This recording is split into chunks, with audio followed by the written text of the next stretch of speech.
today we're going to begin hopefully a four-part session, or 4 sessions on the Mass.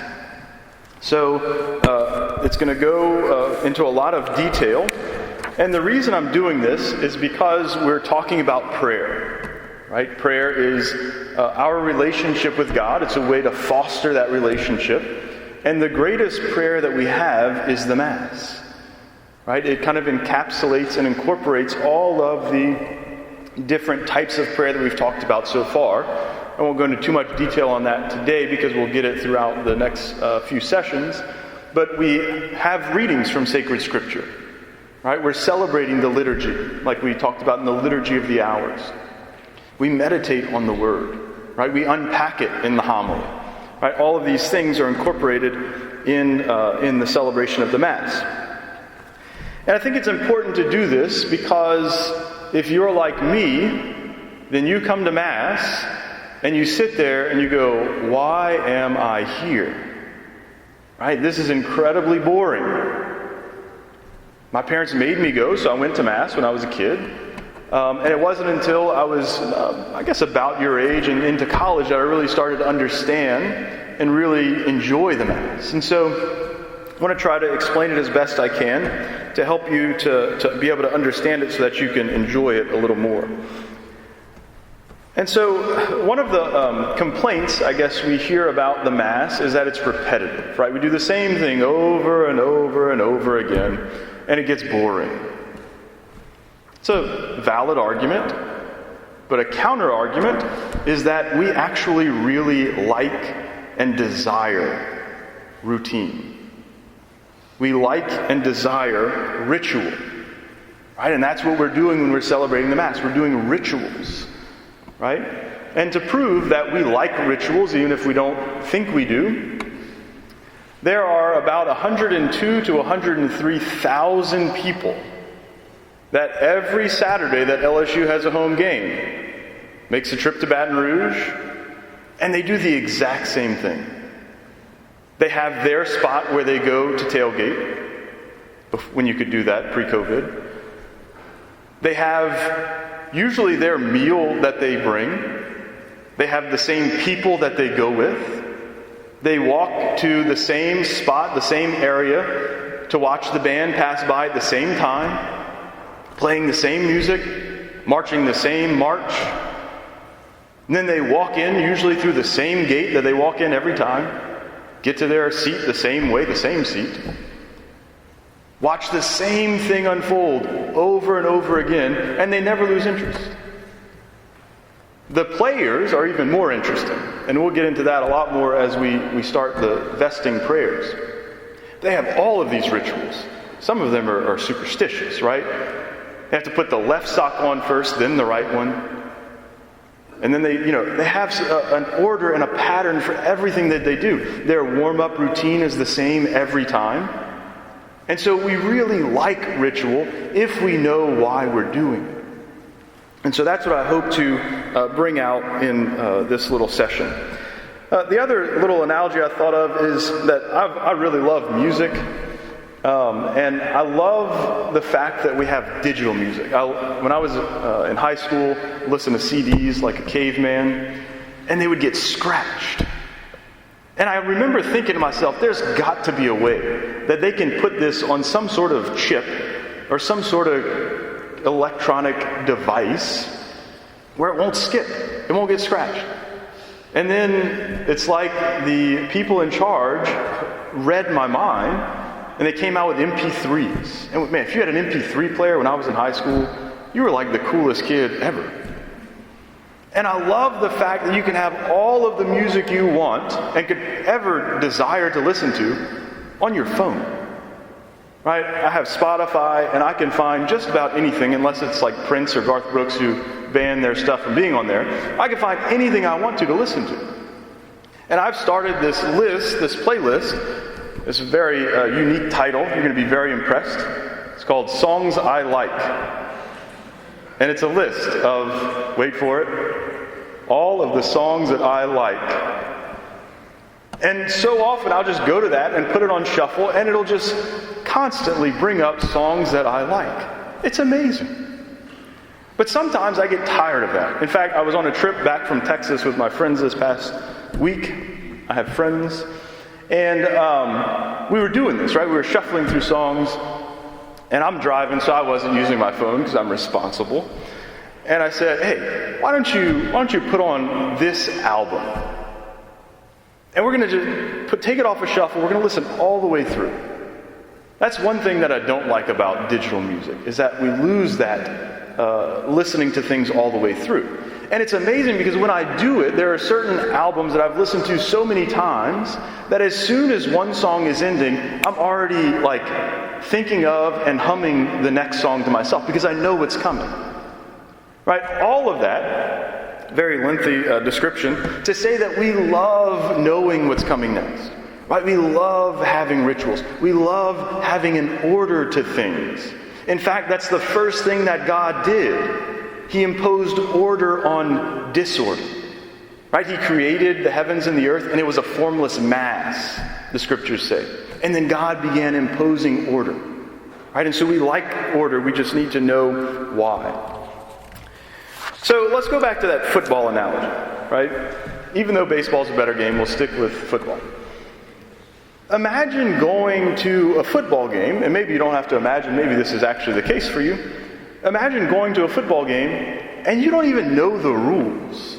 You have no idea why they're throwing this little ball around, and sometimes, this team's going that way, and there's just a lot happening. And then, every once in a while, they kick it to each other.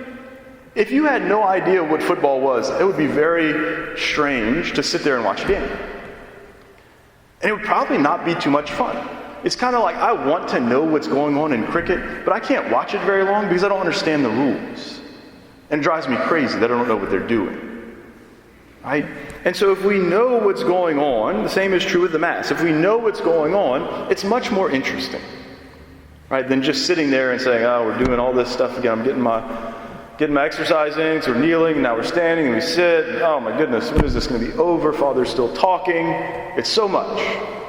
But if we know what's happening, it's a little bit better. So the Catechism has this to say about the Eucharist and the Mass, right? Why we're talking about this. It says, in brief, the Eucharist is the sum and the summary of our faith.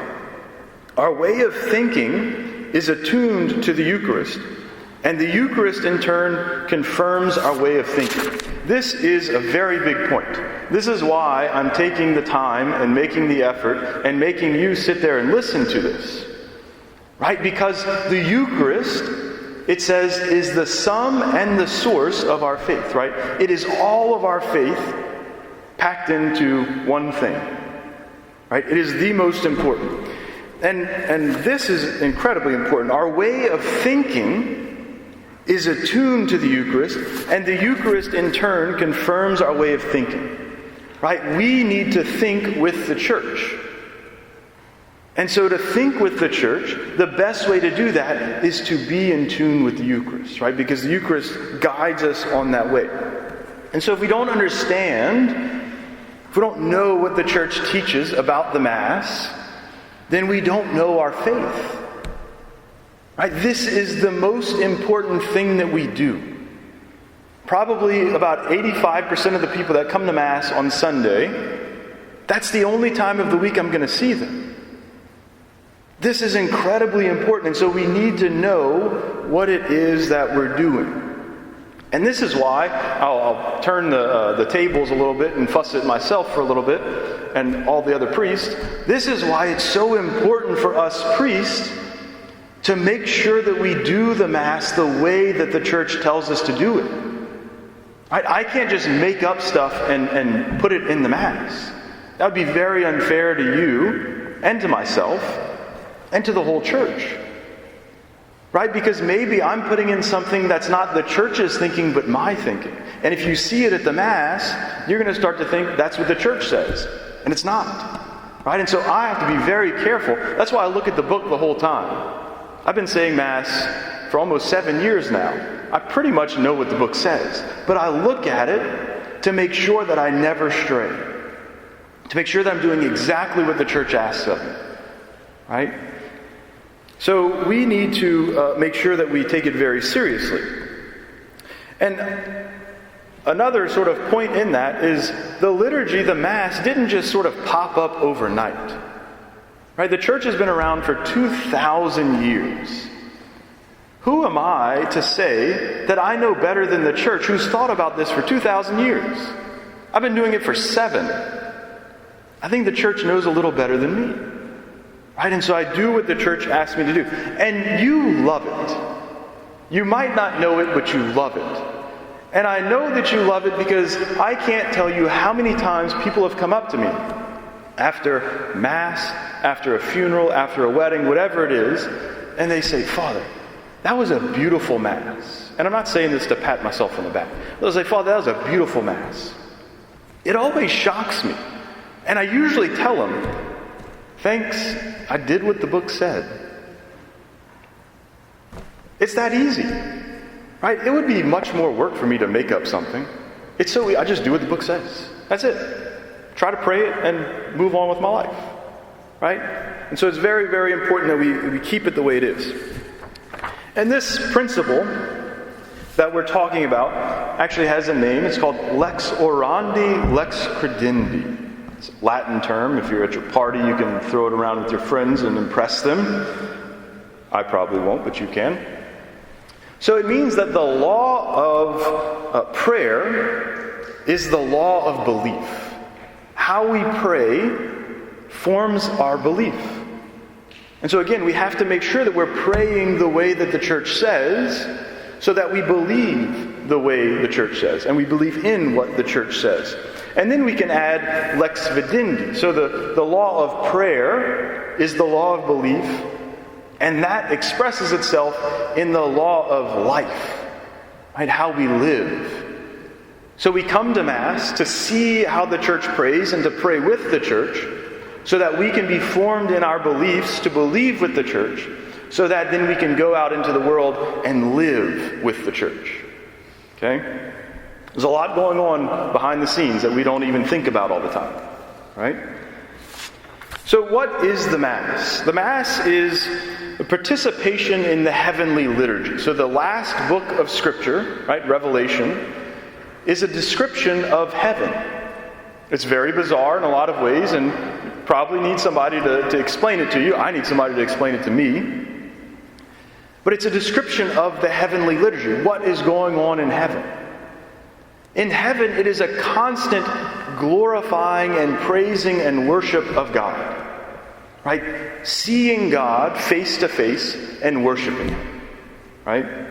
And so what we're doing at Mass is we're partaking and participating in the Heavenly Liturgy here on earth. Right? This is shown in one way, that there's a part of, so there's 4 options for what's called the Eucharistic Prayer, which we'll talk more about later. The first one is called the Roman Canon. And there's one part in that, that's the one I usually use on Sundays.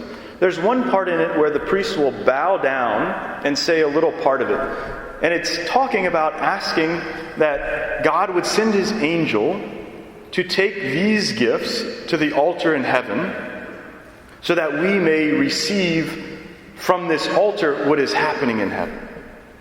Right? And so we are participating in the Heavenly Liturgy. Archbishop Sheen said that it's a representation of the sacrifice of Calvary. He says that it's like taking the crucifixion from 2,000 years ago in Jerusalem, right, that time and place, picking it up and transplanting it here and now.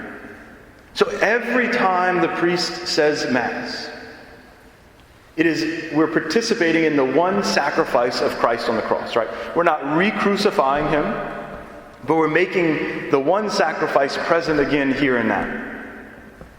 That's amazing. If we start to think that miracles don't happen, every Mass is a miracle.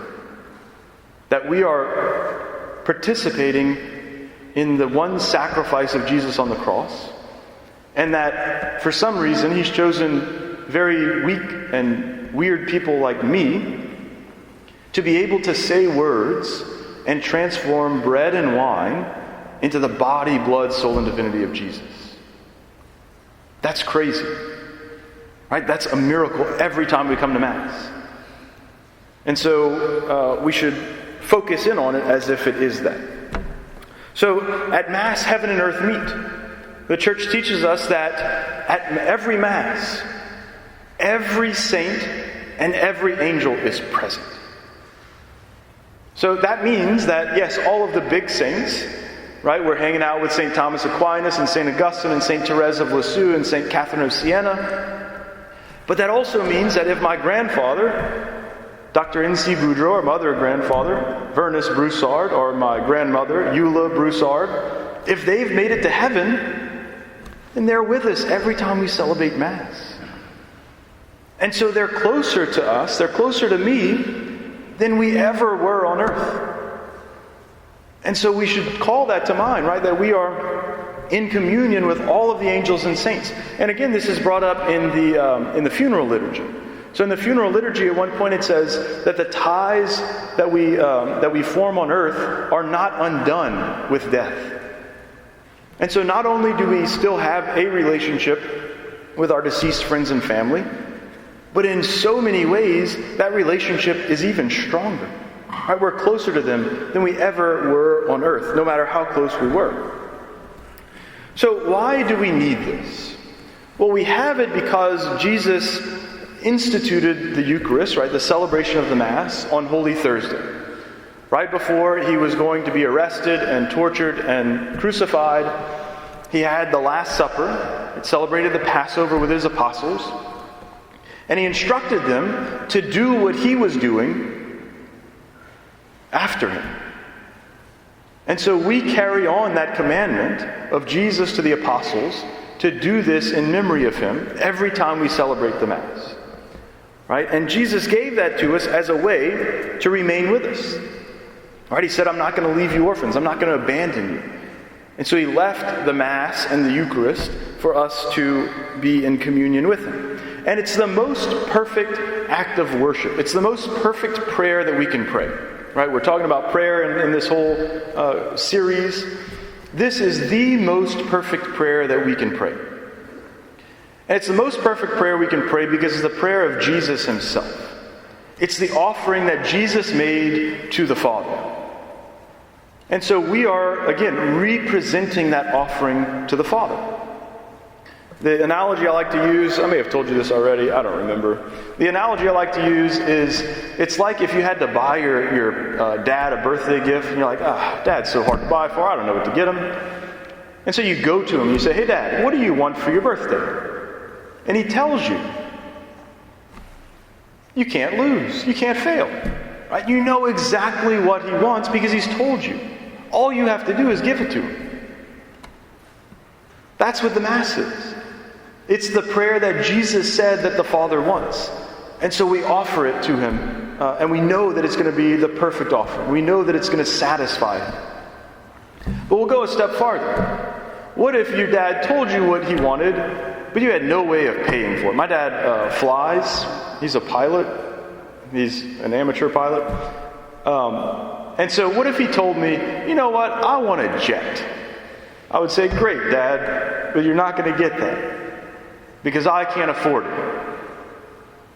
But what if my dad said, I want a jet, and it costs $2 million, and here's a check. My dad doesn't have a check for $2 million, but he'd say, here's a check. You can go buy what I want with the money that I'm giving you. That's the Mass.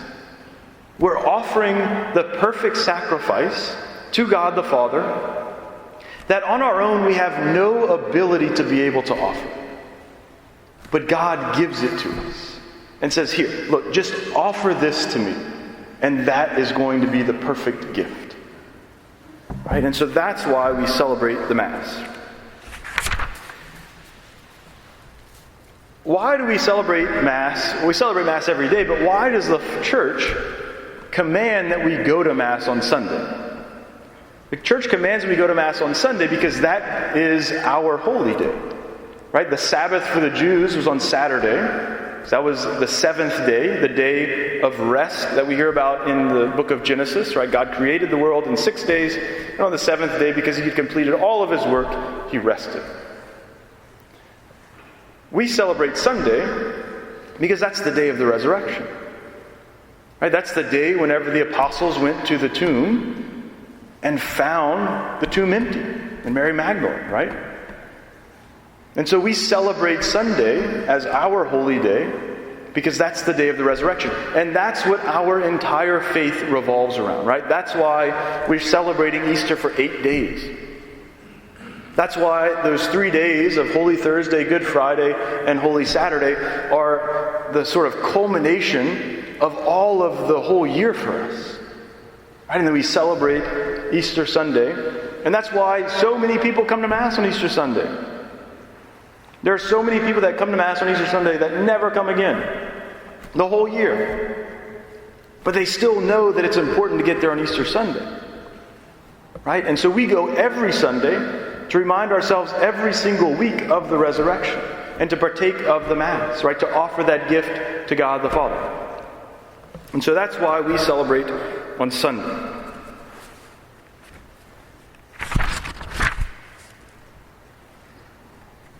We'll get to that more.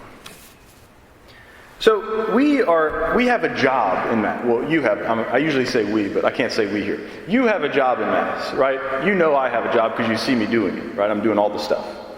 But you have a job in Mass too. And the Second Vatican Council talked about this as active participation, full and active participation. Sometimes this will be mistaken as, well, I need to read at Mass. We need readers, right? And people who are good at reading and want to do that certainly can do it. But if you don't read or you don't hand out communion or you don't do something else, it doesn't mean that you're not fully and actively participating, or that you can't fully and actively participate. So to fully and actively participate requires a few things. First of all, it requires that we pay attention.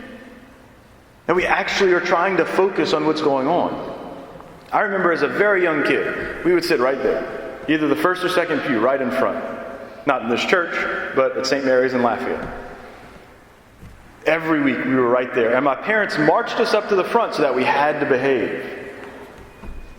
And I remember my dad so many times leaning over to me, and in the softest, nicest voice he could muster, but that still had a tone of, you're going to get it if you don't listen to me, he would say, "You don't have to pay attention, but at least look at the person reading." Right? He wanted me to at least try to focus on what was going on. Right? Maybe this wasn't what he was thinking, but it's what I think about now. He probably was thinking that, well, I have a hard time paying attention too, but looking at the person helps to try to focus. Right? And so paying attention is the first thing. Bringing something to offer. Right? Bringing something to pray for. Bringing something to meditate on. Right? Whenever we bring up the gifts, we're bringing up the actual bread and wine that we're going to use to consecrate, to have the Eucharist. But we also, there's a quiet time there. There's something, not much is happening, right? They're taking up the collection. There's maybe some music. But it's kind of a dead space. But it's not a wasted space. Right? We should be praying and thinking about what we want to bring to God at that sacrifice. Maybe we have someone that's sick in our family. Right? Lord, I want to bring Aunt so-and-so. I want to bring her to the altar. I want to pray for her at this Mass. Right? Maybe you're struggling with something. Pray for that. Ask God for the grace to be able to overcome whatever it is you're struggling with. Right? Maybe you have a test. Maybe you really dread going back to school tomorrow. So when you're at Mass today, you can say, Lord, I really don't want to go back to school tomorrow. Help me to, make it through. Right? So we should be offering our intentions at Mass. That's one of the ways that we actively and fully participate.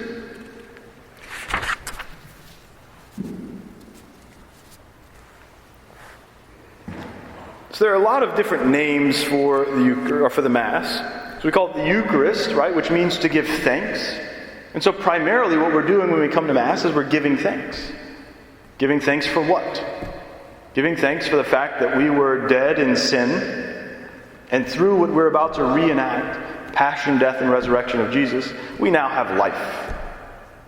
Thanks, God. Appreciate it. I'm going to come back again next week and thank you again. Right? And so we call it the Eucharist, to give thanks. We call it the Lord's Supper because it reminds us of where it comes from. Right? That it comes from the Last Supper when Jesus gathered with his apostles to give them this gift. We call it a memorial. Right? A memorial is something that remembers something. But the Mass is a different type of memorial. Right? If I go to the graveyard and I pray at my grandparents' tomb and I think about maybe a time that I had in my life that I love. There's so many. I would go with my grandpa every summer and spend a week with him because he did woodworking. And so I'd go and work with him in his shop. We'd make something and I'd be able to bring it home and brag to all my friends that I made it. So if I go to his tomb and pray and I remember that, building a little pirogue with him, it's something that happened in the past. It may be very vivid. It may be very satisfying to think about, but it's something that happened in the past. The Mass is something that we remember, but that the memory of it makes it present again. Right? As if, it would be this similar to as if, as I thought about doing that little pirogue with my grandfather, making that, he came back to life and we were making it again. Right there. Right? The Mass is a memory that makes what we're remembering present again. Okay? We also call it the Holy Sacrifice.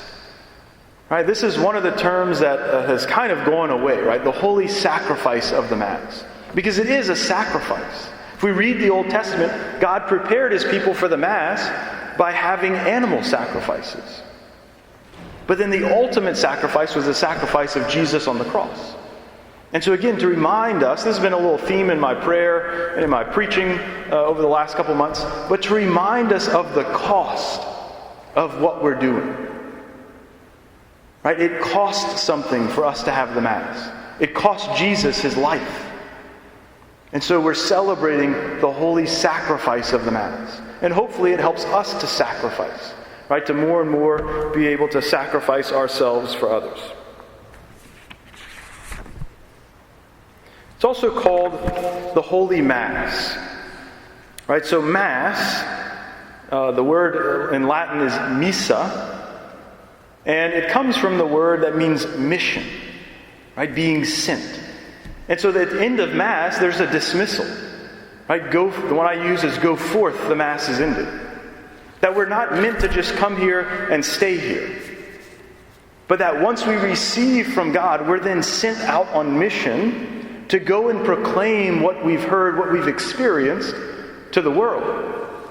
That we're going to hear about this for the Easter season, right? We'll read from the Acts of the Apostles, and we're going to hear over and over again about how the apostles had some incredible encounter either with the risen Lord or God did something through them. They were able to heal a lame person. And what do? They run and they go and tell other people about it. Right? If we understand what's happening at Mass, we're going to have the same reaction. Right? We're going to want to run and tell everybody we know about what we experienced. Right? And we'll want to bring them to the church. I'm going to stop right there so that we can do the vesting prayers today. So part of, we'll go back to our little sports analogy. Part of the game is the preparation, right? The players don't just show up a minute before the game and run on the field and get going. Right? They show up hours before. Sometimes they'll even stay, I know like UL does this. They all live in Lafayette. Even if it's a home game, they'll stay at a hotel together so that they don't go out and do anything stupid usually. But also so that they begin their preparations well, so that they're not distracted. They go to bed on time, they get up and they eat a good meal, and they start their preparations. We have to prepare for Mass. Right? If you run in at the last minute, you're probably going to be flustered. You're going to miss the first 5 minutes you're in here because I had a class, my first semester of college. I had to go from the 3rd floor of a building on this side of campus to the 5th floor of a building on this side of campus in 10 minutes. So by the time, I usually got to class either right on time or a little late, but I told the professor, he knew. By the time I got to my desk, I had to sit there for like 10 minutes pretending like I wasn't huffing and puffing and that I wasn't out of shape before I could even take my books out and start paying attention. Right, so the same is true for Mass. If we get here late, or if we get here just before, we're going to be flustered and not really be able to pay attention. So we should try to get here at least 5 minutes early and pray. Right? Remember, start calling to mind those things that you want to pray for during the Mass. Right? Begin to offer yourself in that way. And the same is true for the priest. Right? The priest has to get ready for Mass. I'm a pretty big stickler for this. This is why I leave the confessional 10 minutes before Mass. I could probably get in a couple more confessions and people would be very happy because they got to go to confession. But I would be rushing. And I don't want to be rushing because I want to be focused on what I'm doing. And part of the preparation that we have as priests is that we get vested, right? We don't just throw everything on. But with every piece of every vestment that we put on, we're praying a prayer and preparing ourselves for what we're going to do. So I'm going to go through showing you how we get vested, and I'll tell you the prayers that we pray as we do that.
And then finally, we put on what's called the chasm. So the soul and the chasm, we notice, are different colors.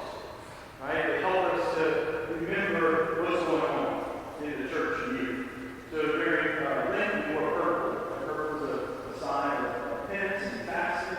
And so we wore purple during Lent to remind us, to kind of give us that visual reminder that we are in the season of Lent. During ordinary time, we wear green. To remind us that we're in ordinary time. There's a lot of green, like the grass and trees and everything else. It's also a sign of hope. So our ordinary sort of prayer and disposition should be one of hope that we're able to get into heaven. We have red, using the last time. We have red, which is a symbol of the blood and the Holy Spirit. We wear it on Pentecost. We'll wear it for the Feast of the Martyrs, right, to remind us that they shed their blood for their redeeming Christ. Then we have white, which we're wearing now, or gold to take the place of white. We wear on festive occasions. We celebrate saints that are not martyrs. During Easter, during Christmas, all those very celebratory times we'll wear white. And as we go on the chasm, this is my favorite prayer. As we come to the chasm, we say, Lord, you have said my yoke is sweet and my burden is light. Grant that I may carry your yoke well so as to obtain your grace. So I like that prayer because it talks about asking God for grace to be able to carry our yoke. We hear this in Scripture, that God's yoke is easy and his burden is light. But help that I may carry your grace so as to obtain, help that I may carry your yoke well so as to obtain your grace. That is through carrying the yoke, through carrying the burden of living the Christian life, through carrying our daily crosses, that we receive grace. Right? It's not in spite of it. Oh, I didn't have the signs in that job. I'm so great and everything is awesome. No, it's through that little suffering that I can't handle on the baby. Right? That I'm going to obtain the grace that God has given. It's through carrying the burden of saying Mass and hearing confessions every day, and the office work actively. Right? It's through doing all of those things that I'm going to receive God's grace. It's through putting up with going to school, even though they don't want to. Putting up coming here, even though they don't want to. That you are going to receive the grace that God wants to give. Right? So that yoke of humility and facility goes on that. Right? That above all, I'm a humble servant of God. Right? And I do, again, kind of going back to the Mass, I'm doing what God has asked me to do. And I'm asking him for myself. I'm just giving what he's asked me to do. Right? So that's the preparation we have for every Mass. We'll say a little prayer to get ready in that way too. And I think it's really important that we all do the same thing. Right? You don't have to come with a prayer for every piece of clothing you put on. That's how I'm saying. But to get here early and to get yourself in that mind frame of I'm about to attend Mass. I need to pay attention as best I can. I know the parents and kids, all that kind of stuff, and sometimes it's just a miracle to get out alive, right? But as best you can to prepare well. And I'll leave you with this. So I was thinking about this, and I had parents on this, I'm not making this up. They told me that they used to get to Mass right before because there was less time they had to corral crazy. Right? But then they tried something different. They got there early. And they didn't have to rush it. They were able to go in really calmly. And their kids actually behaved better. Because they weren't rushed and flustered and puffy. Right? So give yourself that extra little time to be able to get there and prepare well so that you can get the most out of Mass that you can. Any questions? A couple of minutes before I start setting up. Any questions about Mass? Fasting, anything like that? I did a great job explaining that. The Gnostic child, how something different as well. There are a couple of different ways to define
I actually took out my doctrine. So the deacons have a different prayer that they pray with the outer. So they have a soul, but the soul does not move the shoulders this way, it's this way.